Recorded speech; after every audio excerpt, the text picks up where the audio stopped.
So I'm Bridget Bowling. I started Little Snoozers in 2015, and it was because my child wasn't sleeping. I was waking up numerous times throughout the night, nursing him, putting him back down.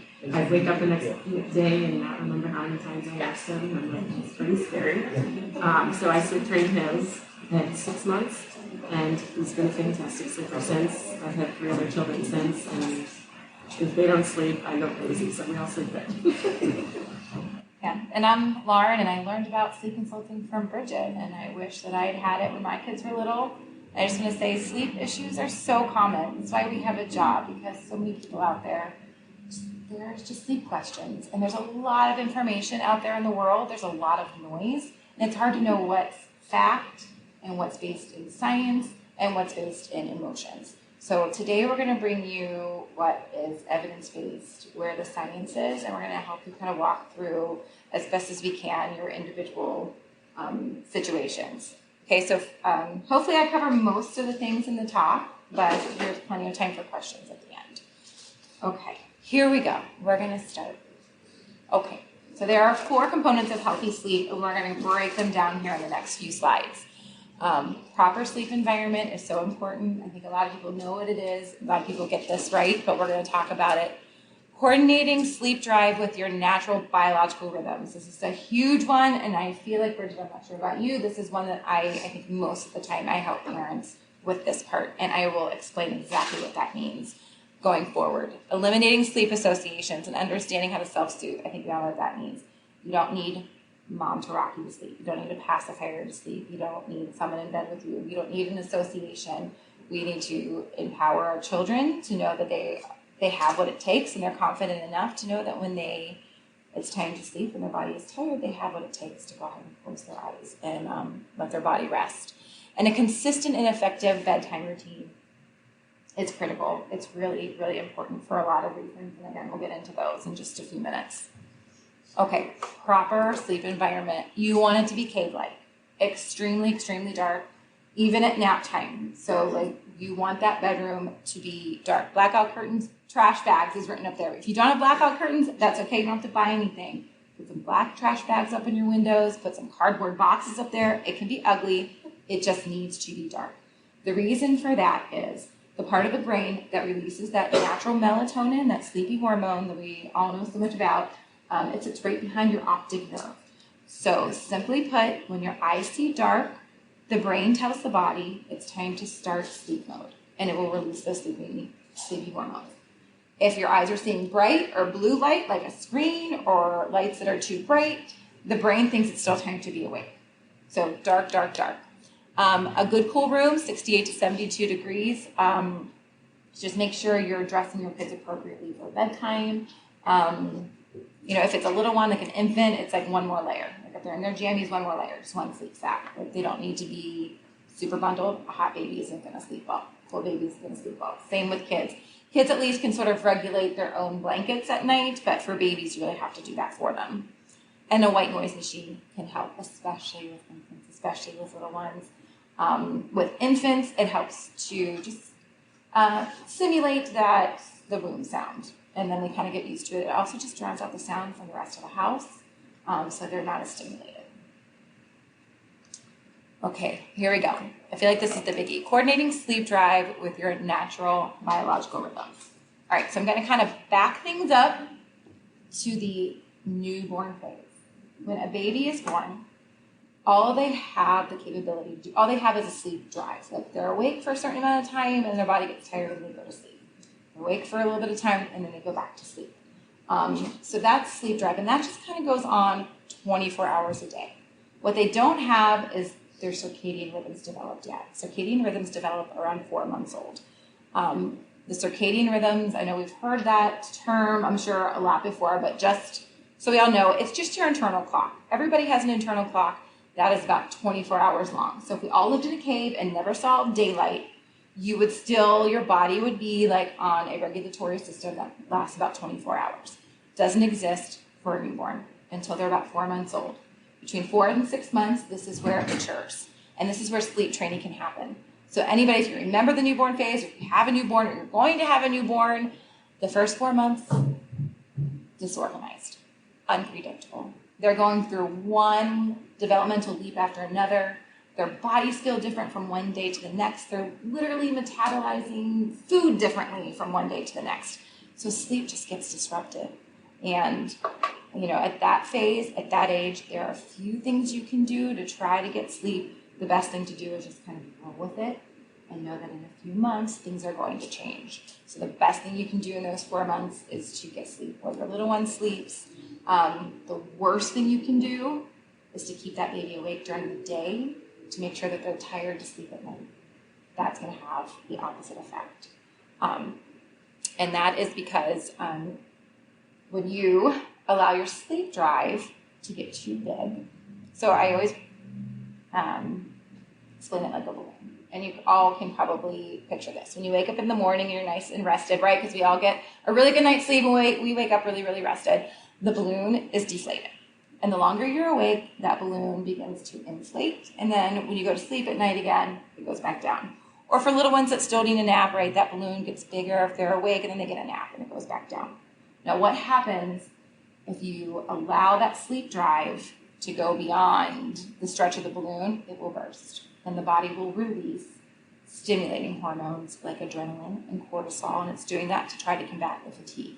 So you think about little ones that get a second wind in the evening. You're like, oh, they're just not even tired. They're just like extra energy. That means they're overly tired. That is a fatigued child. So what we're doing past the 4-month mark with all your little ones and with ourselves too, but you're coordinating that sleep drive with the natural times of the day that your body wants to sleep. So you coordinate when they look sleepy, when they start rubbing their eyes, when they start pulling their ears. You can tell these slight little cues when they look like they might be starting to get tired. And you're also watching the clock. So a little one, so this is for someone, this chart is for somebody who is still taking 3 naps a day. So that would be someone who's not quite 1 year old yet. But the times are very similar for older kids too, and I'll get into that. So a good wake time is between 6 and 7 a.m. A good wake time is just as important as a good bedtime. You want to start your day off right so that you are in sync with the rest of the day. So the rest of your day can fall in the right patterns. First nap for a little one that's still taking these 3 naps or who's taking 2 naps between 8:30 and 9 a.m. is when you want to start that first nap. And you're watching for those sleepy cues. Sometimes a sleepy cue isn't rubbing eyes. It isn't tugging ears. Sometimes it's just peaceful. Sometimes a baby who's just been playing and then just kind of gets calm, that might be a sleepy cue. So paying attention to those. Second nap should start between 12 and 1. That can be a little bit flexible depending on the success of the first nap. Right? The first nap was kind of a wash. Then you're going to look more at the 12 o'clock time. Bridge nap between 3:30 and 4 p.m. This is just a tiny little nap that's going to get them from second nap to bedtime without getting overly tired. And that gets dropped pretty early. That gets dropped around 9 months. So, and that's the easiest nap to drop. And then bedtime, between 6 and 6:30 p.m. 7 p.m. is appropriate too. So sometime between 6 and 7 p.m. But starting that bedtime routine at 6 and 6:30. This is what I tell people all the time, and everyone is just like, oh my gosh, that is so early. Yes, it feels early, but those internal biological rhythms, that's when the body is ready to accept sleep. So if you're out of sync with those circadian rhythms, it's sort of like the difference between giving your child a really good healthy meal day after day or giving your child a candy bar day after day. You give them a candy bar when they're hungry, it's going to satisfy for a minute, but over time you're going to see some negative effects. And that's sort of what's happening.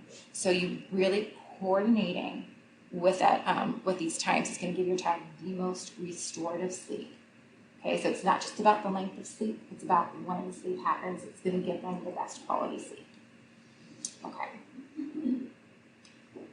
Okay, so a consistent and effective bedtime routine. 20 to 30 minutes at night, 10 to 15 minutes at naps.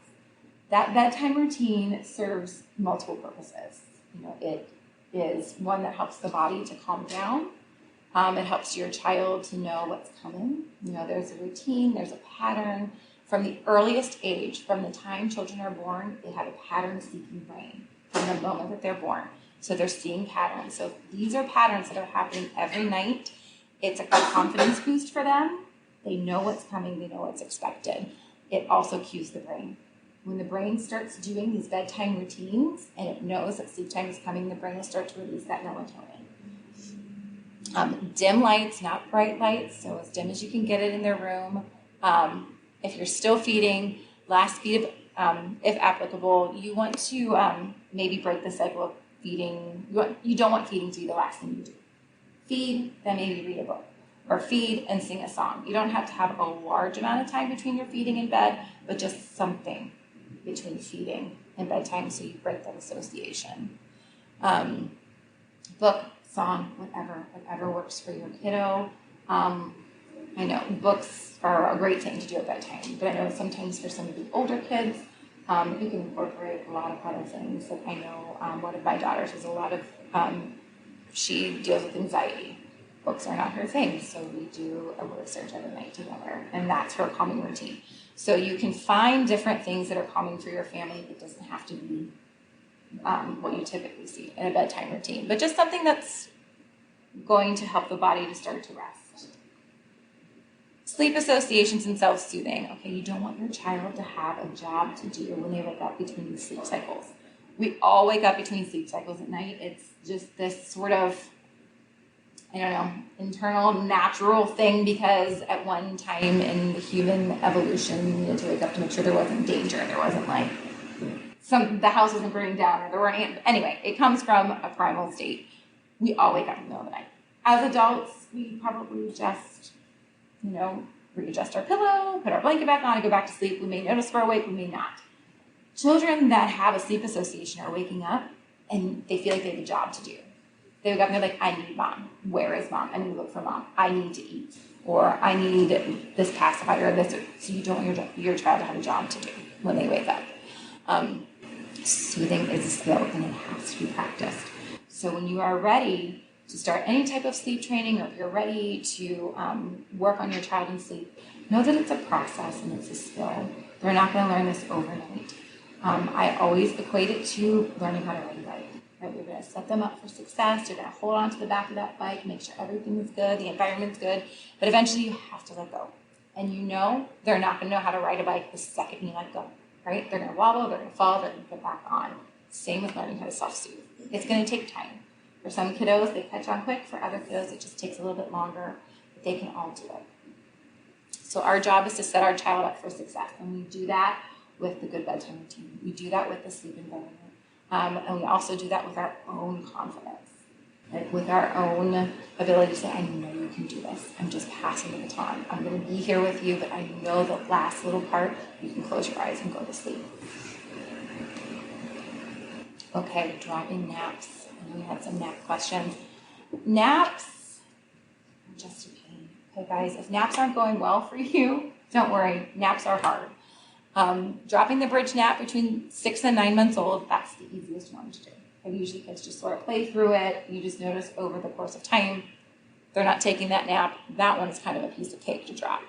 Moving from 2 naps to 1 can be really, really tricky, but it can be done, usually between 15 and 18 months old. You can try just dropping that nap altogether, just skipping that morning nap and going right to the afternoon nap. That can be hard. So if you don't want to do that, you can just shorten that first nap. Just only allow them to sleep for an hour and then wake them up and then they'll be tired for the second nap. Capping the morning nap. I'm going to back up a little bit and just talk about naps in general.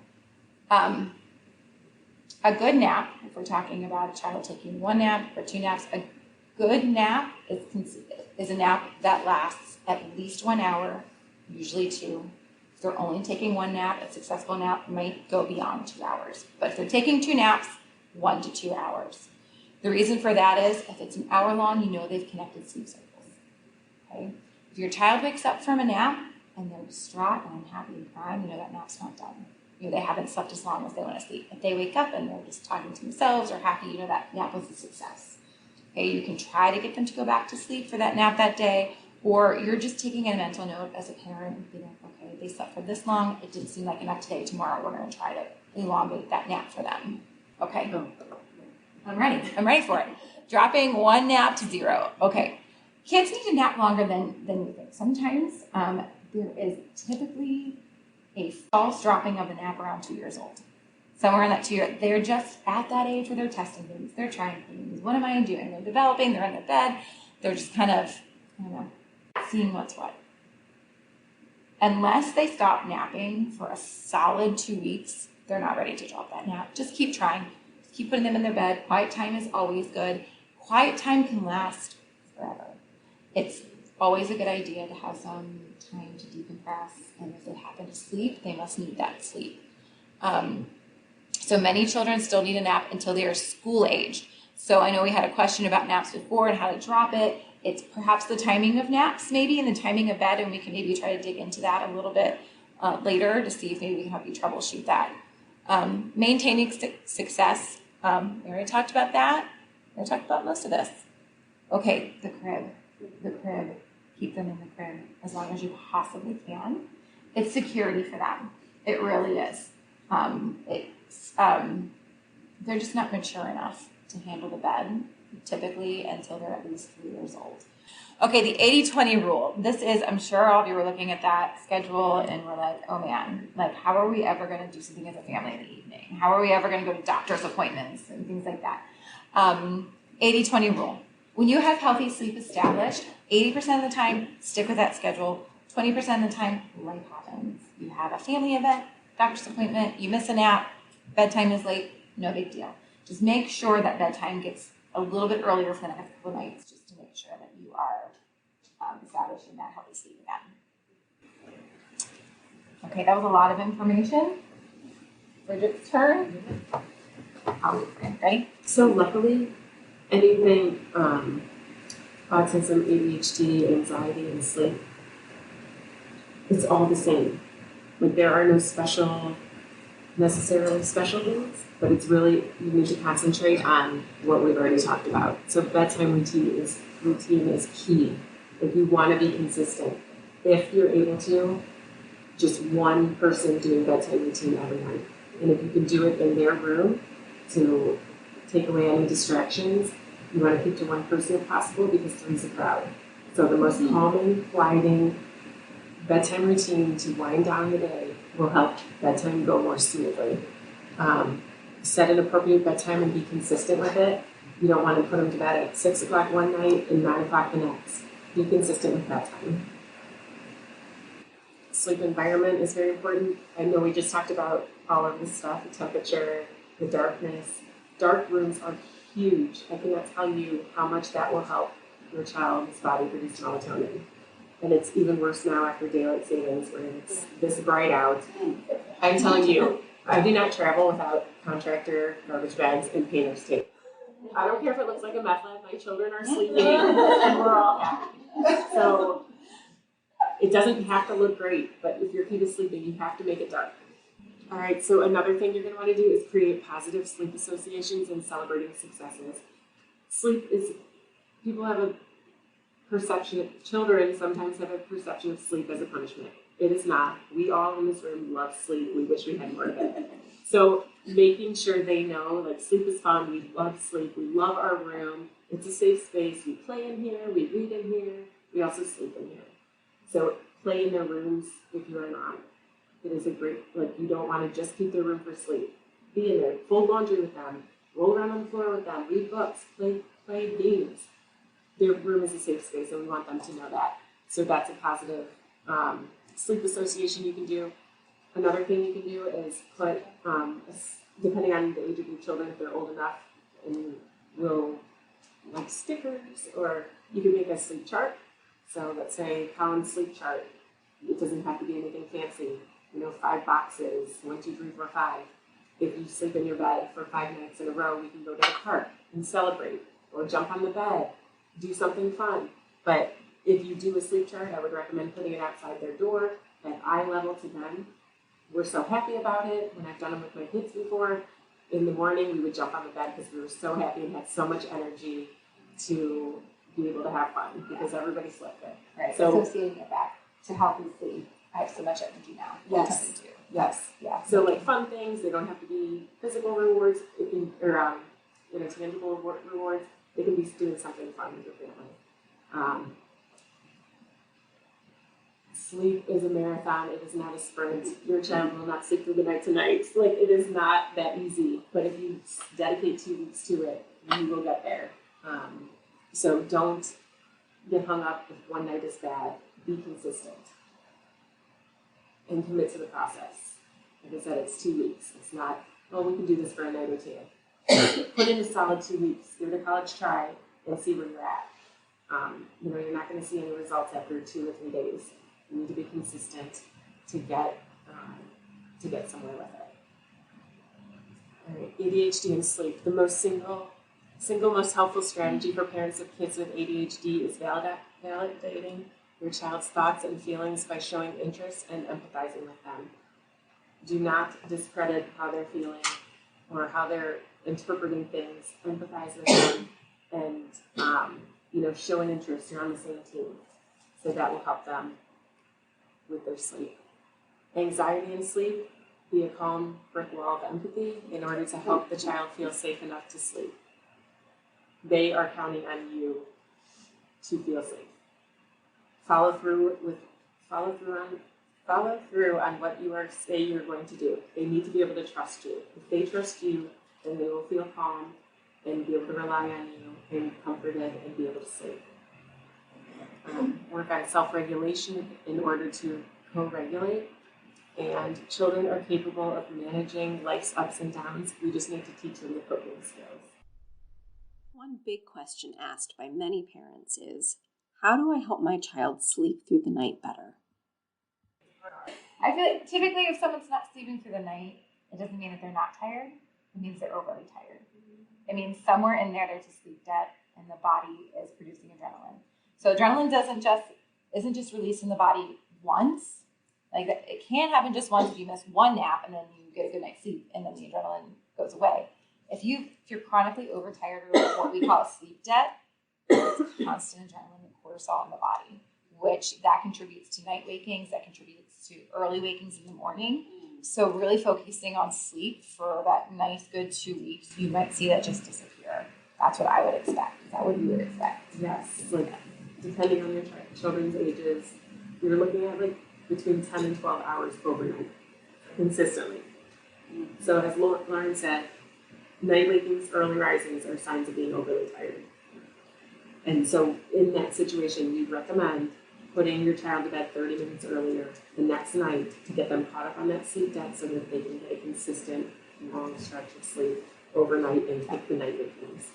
You might notice that if it's a one-off where they're sleeping through the night and all of a sudden they're not, you can usually pinpoint it. Well, that's why we got sick. Yeah. Sleep was thrown off, or because we were traveling and we just got back and it's been a little weird. Usually you can pinpoint why all of a sudden they're having night wakings if they were sleeping through the night previously. Or early risings, anything before 6 o'clock, early rising. Sleep begets sleep. Add that sleep onto the beginning of sleep to make it a bigger, better stretch. And I think one point I missed in my presentation that I didn't cover was the reason we want bedtime so early in the circadian rhythms is between 6 p.m. and midnight is when your child gets the most restorative sleep. That's when all that non-REM sleep is happening between 6 p.m. and midnight. So we try very hard not to disturb sleep in that amount of time. Like if you're someone who's doing night feedings with a kiddo, you're going to do your best to wait till after midnight so you're not disrupting sleep. That's why we want bedtime so early. So if you're making up a sleep debt, you make up sleep debt between 6 p.m. and midnight, not at naps, not in early mornings. That chunk of time is so important.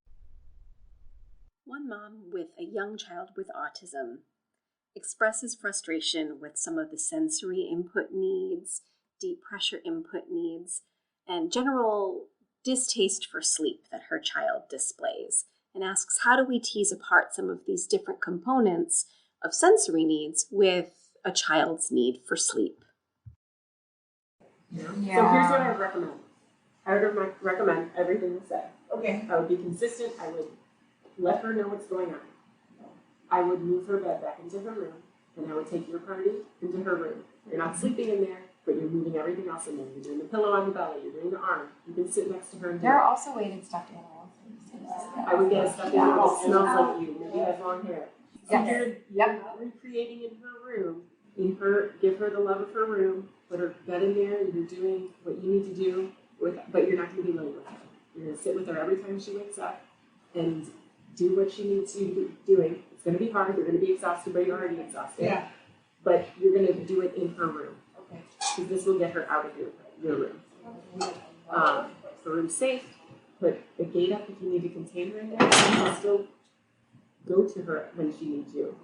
But you will create habits and stuff in her room rather than in yours. Make sure you play there during awake time. But just help her feel safe, secure, give her the touch, everything she needs just in her room. Yeah, be patient and persistent. Yeah. A lot of parents in the room co-sleep with their children, especially parents of children with disabilities. One mom asked how to start breaking the cycle of co-sleeping and starting to lay their child down in a bed by themselves without it also having to be the parent's bedtime.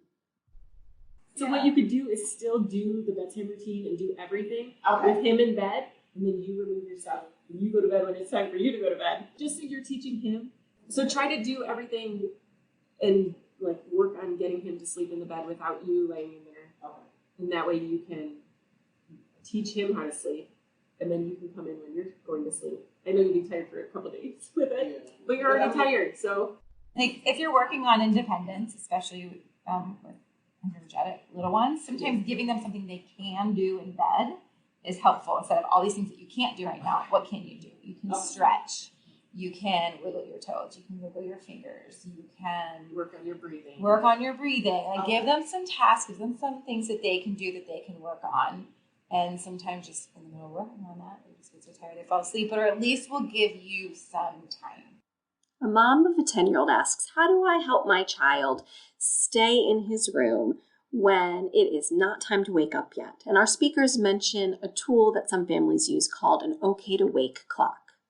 So it's a clock that it just has like a little dim light, and you set a time on it. You set an alarm so it'll be yellow all night. Okay. And then when it turns green, then he can get out of bed. So you can set it for whatever time in the morning you think is appropriate for him to get out of bed. And so if it's green, you can get out. So if he gets out when it's yellow, you just walk him back and say the clock is yellow. You could also try not sitting in the chair, but coming back for a really, really quick action. Like, you think I'm going to be back, even if it's 10 seconds. One mom who is trying to sleep train her child with developmental disabilities wonders how much crying is too much crying for a child. There's been lots and lots of studies done on sleep training and the effects on kids. Kids have a lot of stamina. You're not going to ruin your relationship with her if you let her cry, and she's going to have a lot of stamina.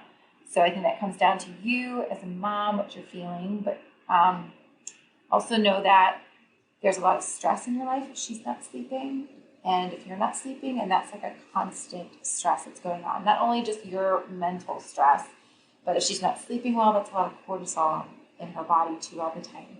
So sometimes it is worth it for that brief moment of stress of allowing her to cry. And if you think of it as giving her the time and space to learn a new skill, sometimes that can help you kind of get through it. And then if she can get through that time and space and learn to self-soothe, right, because it's a skill.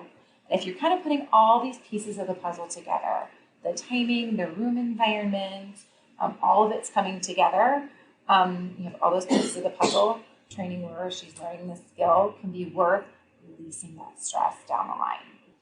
A lot of sleep issues can be dealt with earlier in the day. So your kids are old enough to talk to them earlier in the day, like around dinner time, and just say, okay, bedtime tonight. We're going to do 2 stories, and then mommy's going to give you a really good big hug. We're going to make it a really good one, and then mommy's going to leave, and you're going to put yourself to sleep. And if you want to do a check, you can do a check. I'm going to come back in 2 minutes, and I'm going to see you so cuddly and warm in your bed. You're going to be so cozy. But set that expectation, maybe not right at bedtime while you're doing bedtime routine, but earlier in the day, so there's time to process and